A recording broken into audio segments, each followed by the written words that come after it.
अमरावती जिल्ह्यात उन्हाळ्याची चाहूल लागताच पाणी टंचाईचा प्रश्न गंभीर बनू लागलाय।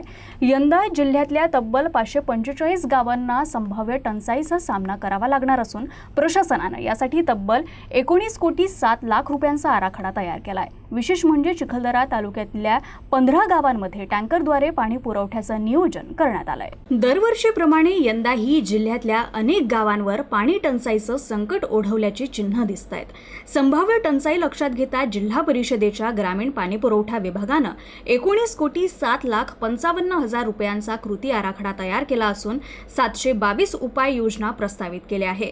सध्या जिल्ह्यात 537 नळ योजना, 1772 हातपंप, 399 विद्युत पंप तसंच 1170 सार्वजनिक आणि 2056 खासगी विहिरींचं अधिग्रहण यांसारख्या उपाययोजना सुरू आहेत। आगामी टंचाईचा अंदाज घेता 14 तालुक्यांमध्ये 143 खासगी विहिरी अधिग्रहित करण्याचं नियोजन आहे। त्याचबरोबर 286 ठिकाणी नळ योजनांची दुरुस्ती आणि गरजेनुसार टँकरद्वारे पाणी पुरवठा करण्यात येणार आहे। सर्वाधिक बाधित तालुक्यांमध्ये चिखलदरा तालुक्यातल्या 83 आणि धारणी तालुक्यातल्या 75 गावांचा समावेश आहे। विशेषतः चिखलदरा तालुक्यातल्या 15 गावांमध्ये टँकरनं पाणी पुरवठा करावा लागणार असल्याचं प्रशासनानं स्पष्ट केलंय।